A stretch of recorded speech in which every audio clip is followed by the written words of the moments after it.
Enrico, c'est notre tonton, c'est notre mon-oncle, comme on dit en wallon. Et en fait, à une époque, on passait chez lui, c'était notre petite pause musicale. Comme Enrico est un peu le musée des années 80, une grande partie de lui est un peu restée dans les années 80. Ben voilà, et comme pas mal de choses évoquent les années 80 à Charleroi, bon, de moins en moins depuis 2-3 ans, mais du coup, ça correspondait bien à l'ambiance. En fait, on l'a rencontré par hasard en venant visiter le métro Fantôme, puis on était un peu au début surpris par ce personnage un peu farfelu, et puis avec le temps, ben, on s'est apprivoisé. Moi, j'étais un peu jaloux parce que comme il y a une forte communauté italienne à Charleroi, tu voyais bien que les Italiens, l'aspect familial et tout ça, tu vois, c'est un peu plus intense que nous, les Belges d'origine belge. Et du coup, ben voilà, maintenant je l'ai, ma demi-famille italienne.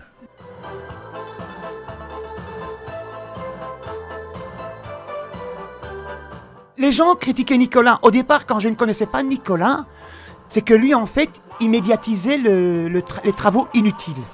Il va dans les usines et tout ça, et alors, lui, il voulait montrer que dans notre ville, Charleroi a son charme. Mais seulement, il y a la laideur qui se cache devant et qui se met derrière aussi. Alors Nicolas, il dit tout le temps, Enrico, moi, au départ, je voulais montrer que la ville, dans sa laideur, il y a du beau. Alors en 2009, quand il a ouvert le Safari, donc Adventure, donc moi je l'ai connu par les chutes de dalles, quand j'ai médiatisé le métro le métro fantôme pour les travaux inutiles et tout ça, que j'ai fait être tué par cette dalle. C'est comme ça que j'ai fait la connaissance de Nicolas Bouissard.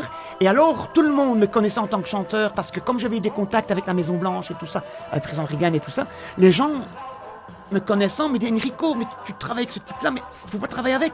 Il dénigre notre image de la ville. J'ai commencé à oui, il dénigre la ville de Charleroi comme la ville la plus laide du monde et tout. Mais au départ, moi je ne connaissais pas tout à fait Nicolas. Et c'est comme ça qu'au fil des mois, au fil des années, j'ai pu comprendre ce qu'il voulait réellement faire. Et il m'a fallu 2 ans pour voir ce que Nicolas, parce que Nicolas ne parle pas beaucoup. Donc Nicolas, en réalité, c'est un... On ne peut pas dire un saint parce que je ne suis pas pour la religion, mais je trouve que c'est quand même quelqu'un de bien. Il ne faut surtout pas croire que Nicolas est quelqu'un de mauvais. Je crois que c'est quelqu'un de saint, de saint. Voilà. Pour moi, franchement, Nicolas, je crois que j'ai pas d'enfant, mais j'aurais bien voulu l'adopter. Parce qu'il a le caractère, par moments, comme un enfant, mais il a l'innocence en lui d'une pureté incroyable. Et c'est ça que j'aime chez lui.